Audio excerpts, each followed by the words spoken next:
Denver 7 has learned that the semi-truck driver in this deadly crash on 285 last week was in this country illegally. That's coming directly from ICE. That crash happened near Conifer last Tuesday. A driver in one of the cars was killed. 47-year-old Ignacio Cruz Mendoza, the semi-truck driver, was arrested that night. Denver 7 Investigates has now learned he's been on ICE's radar for years. Investigative sources update here. Truck driver charged with this week's deadly Columbia I-70 crash disputes. He had a suspended license. So here's a picture of him. I'll put that up here for you guys to see it.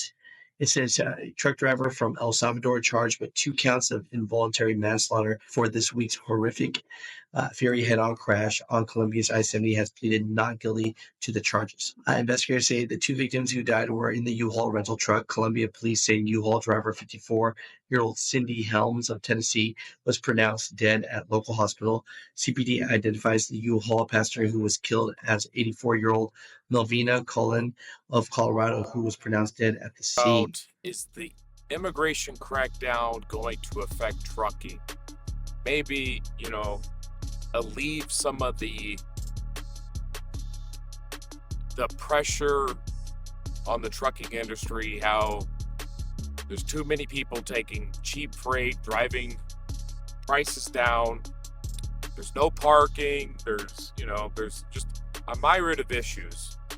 And so, there's a lot of us out here that suspect that there are quite a few people operating trucks who shouldn't even be in this country, let alone operating a truck inside this country.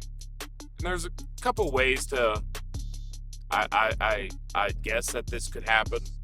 And I've already listened to this video once, and she kind of goes through what some of those ways can be better than I can state them. One of the ways, though, is one of these work visas that they get to maybe haul a load into the country. And then instead of turning around and going home, they just jump on the boards and start taking loads inside the country and running routes, thus, competing with American drivers for what should be rightfully our money. And so with that, I'm going to jump into the video and let her explain it much better than I can. Hey guys, welcome back to another video. So something I am noticing more and more in the comments is this whole idea of it's okay, trucking will get better because there are a ton of illegal immigrants in the industry, and considering the immigration crackdown that is happening right now, trucking is bound to get better because capacity will decrease. So I decided to explore this concept because it was not completely clear to me, and I want to share with you what I found to figure out what exactly is happening here. Ready? Let's go. So the very first question that I had was, well, is it even possible for an illegal immigrant or an undocumented individual to obtain a CDL? Well, here's the thing. Under federal law, or more specifically, the Commercial Motor Vehicle Safety Act, CDL applicants must provide proof of lawful presence within the US, whether it be citizenship or a green card or an employment authorization document or some type of visa like the H-2B visa, and they're also required to provide a social security number. Now, by definition, an undocumented immigrant is not able to provide that, so there's no way they could get a CDL. But some states have found a way around this whole thing by issuing either non-domiciled CDLs or leveraging some state-specific driver's license policies. Now, more specifically, there are 19 states right now, plus the District of Columbia, which found a way to let undocumented immigrants get a regular driving license. But a regular driver's license versus a CDL, that's kind of night and day, right? Those are two totally different things. These states still have to abide by federal law, whether they like it or not, which means that in order to give out a CDL, the applicant has to provide you proof that they are lawfully present within the US. So in practice, yeah, these people cannot really get a CDL. But of course, there are always loopholes. One example that is given is a person could use their regular driver's license where they did not have to provide any proof of lawful presence and use it as a stepping stone into getting a CDL. All those other documents that are required, like the work authorization or the SSN, could be fraudulent. There's also another example where they say, I don't think it's very hard for them at all to get a fraudulent SSN number to supply.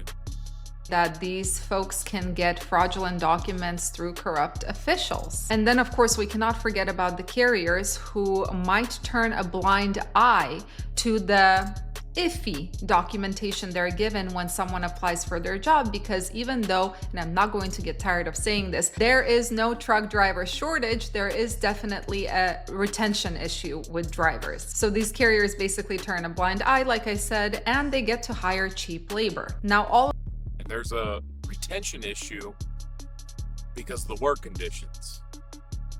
Like the work conditions and just how the industry has shooken out in the last few years has driven a lot of people,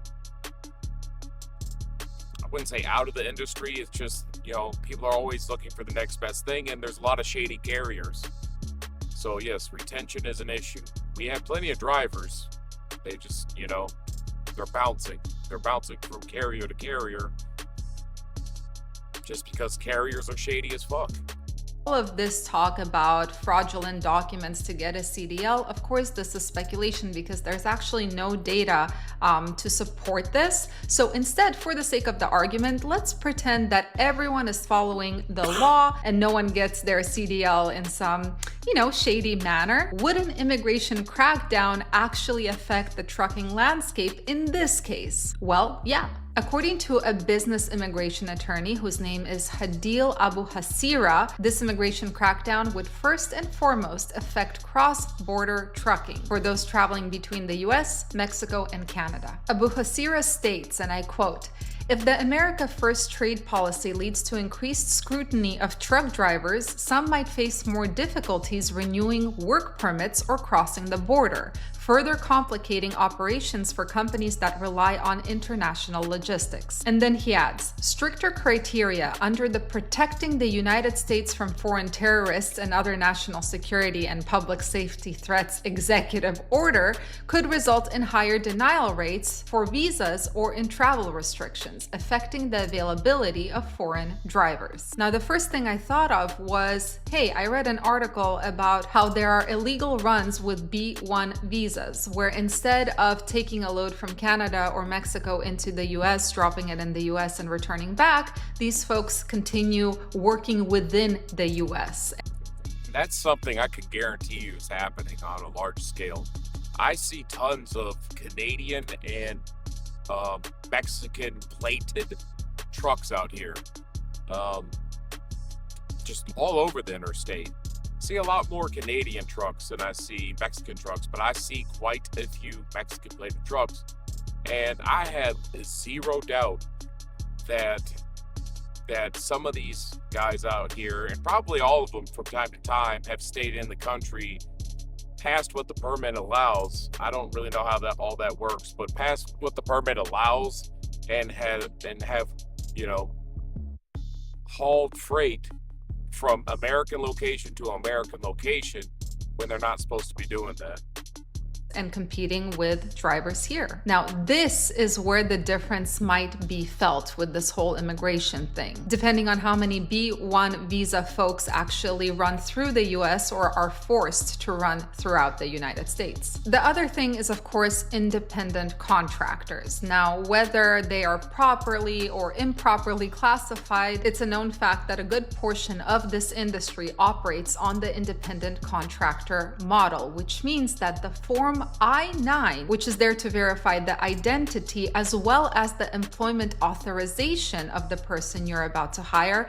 This form is not required when you are bringing on an independent contractor. This is only for employees. Now, because of this, Abu Hasira states that, and I quote, there could be more scrutiny with companies that are hiring independent contractors where, for example, during an ICE audit or raid, ICE may ask for a list of everybody affiliated with the company or companies you subcontract with, and it may trickle down to the driver. So to answer the question of, well, what would this immigration crackdown do to trucking? The reality is it depends. It depends on how many folks are obtaining their CDL in a fraudulent manner, how many folks on a B1 visa are hauling throughout the US, and finally, how many people are operating commercial motor vehicles without a CDL. Abu Hasira's opinion is that it's going to affect the companies that rely on these programs and these visas to hire talent. He says that their costs will go up,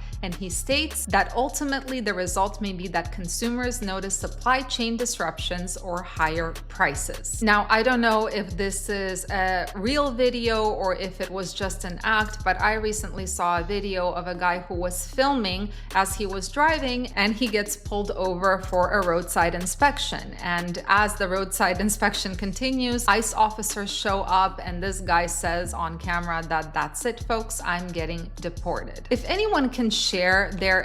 I'm gonna try to find that video. If I can find it, I'm gonna link it here, or I'm gonna spice it in right here. experiences from the road. Like, what are you seeing? Is it true what they're saying that there are ICE agents at truck stops now? Then there was someone who said that they are setting up checkpoints in New Jersey. What are you guys hearing and seeing? I would be very curious to know, because there's not much information on what the reality is for the trucking industry. Anyway, guys, thank you so much for joining and watching. All right, so I personally have not seen any ICE agents out here at any of the truck stops I've been to. None of the rest areas, none of the truck stops, any of that. So I don't know if the ICE agents are out here. Like I said, if they are, they're not operating at any of the truck stops I've been stopping at. So what do you guys think? Do you think that the ICE crackdown is going to drive some of this illegal competition out of the market and possibly allow the rates to come up a little bit? Yeah, I mean, it's not going to, I don't think ultimately it's going to make a massive difference, but I mean, if we approach every problem with, well, if we do this, it's only going to help a little bit, so we shouldn't bother doing it, then nothing ever gets fixed. So I'm hoping that they do it. I hope they crack down on it, figure this shit out, and get anybody that shouldn't be out here operating off the damn roads.